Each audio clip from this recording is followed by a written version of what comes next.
When the stock market gives you lemons, how can you make lemonade? Well, one of the strategies is tax loss harvesting. I'll explain what that is and 3 things to avoid when implementing tax loss harvesting. Got that more coming up.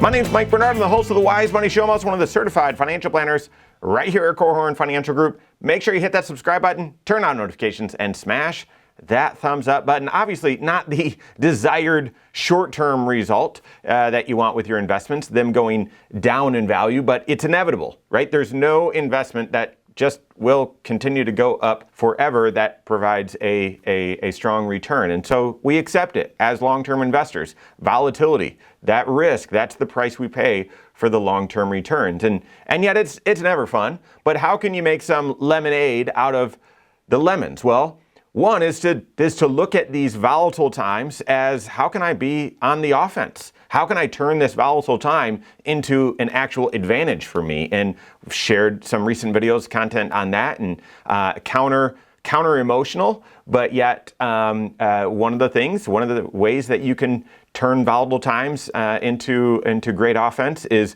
to continue to buy more shares. Another way, though, is to be opportunistic with your taxes and doing a strategy called tax loss harvesting. Ideally, you've got a fantastic tax shelter strategy where you're contributing the right amount to the right tax shelters, 401ks, IRAs, Roth IRAs, and ensuring that you're either doing pre-tax or Roth, or even mega backdoor Roth, those sorts of things after tax, with the right awareness that you know, yes, I should be doing pre-tax, or yes, I should be doing Roth, and that you know what's best for your specific situation.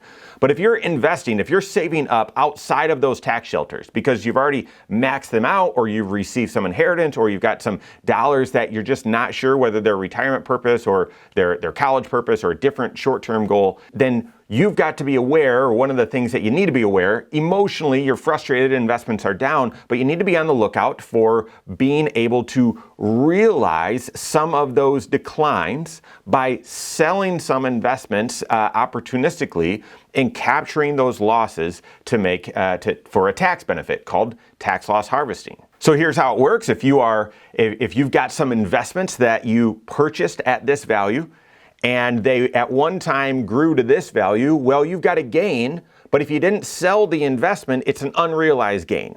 So you've seen appreciation on your statement, however, there's no tax consequence because you never sold anything.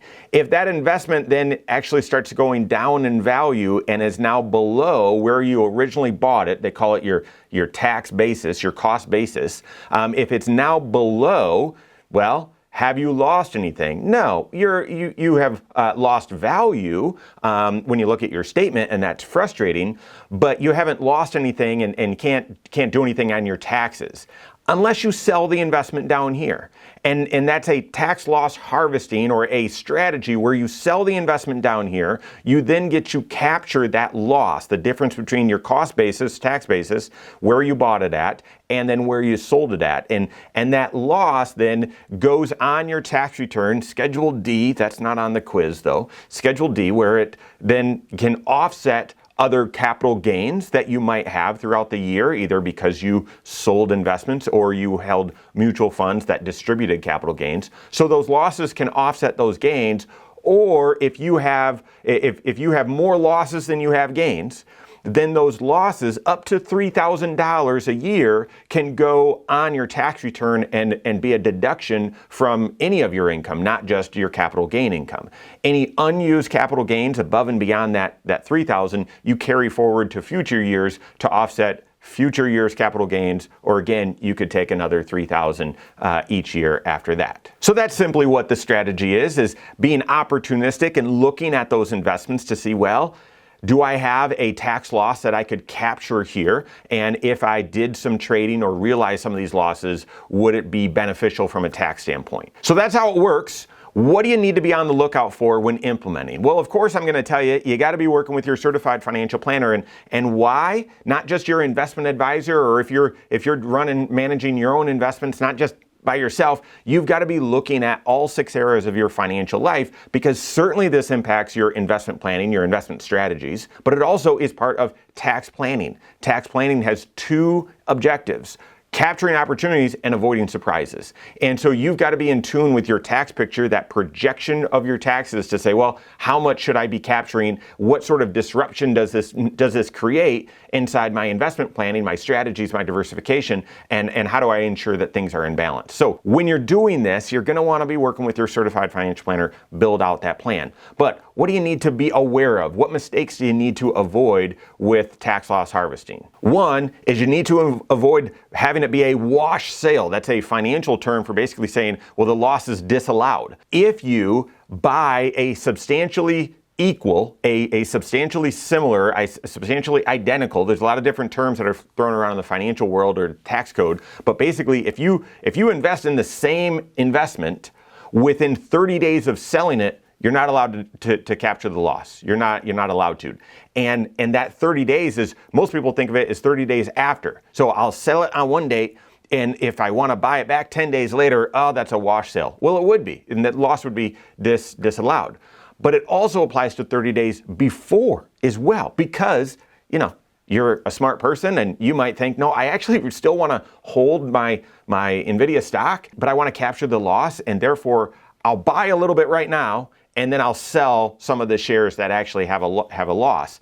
And so can't do that either. Need to avoid the wash sale by not investing in the substantially identical security within 30 days. You can get around this by investing in something very similar, but not the exact same thing. Work with your CFP on that, but that's the first mistake to avoid. Second mistake is waiting too long in the year. If you have an opportunity now to capture some losses, oftentimes people say either emotionally, I don't even want to deal with this, or there'll be time for that later in the year, and you don't know. A lot of people look and say, well, I'll do my wash sales in December. Well, if they've shown up here in April or May, maybe capturing them now. So waiting too long, that's often another mistake. I mean, if the investments continue to decline, you can do more tax loss harvesting later in the year. It doesn't just need to be a one-time event. So that's the second mistake. And then third, I sort of explained this when I was explaining how the tax loss harvesting works, but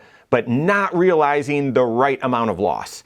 And obviously, if you've got a portfolio and a few different investments, and you just want to capture all of the loss because it's going to offset your gain, that's fine. But you need to make sure, this is where that mistake comes in. You need to make sure that you're being mindful or planful with the amount of tax loss harvesting that you're capturing, because it's going to tinker with, it's going to have a consequence to your overall asset allocation, your overall mix. If you're selling, unless everything's got a loss and everything's got the same loss, and if that's the case, you're not diversified. But if you're selling a certain percentage or proportion of one area and not the same proportion of another, or you're just selling some investments and not others because some have greater losses or some have losses while others have done well, international investments, for example, then your investment allocation is going to be a little bit out of sync, okay? So you want to be mindful, planful for, well, how much loss are we trying to create? Are you trying to create enough loss just to offset some realized gains? Or are you trying to create enough loss so you actually get the $3,000 deduction on your return?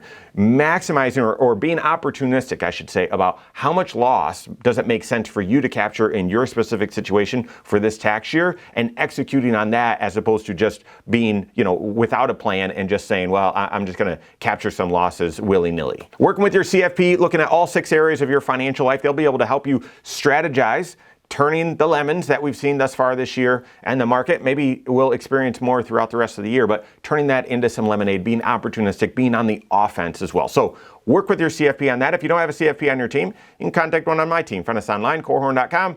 That's Korhorn with K, wisemoneyshow.com. You can find us there as well, or send us an email, info@korhorn.com. All right, there you have it. Go out and take your next wise step in your financial life.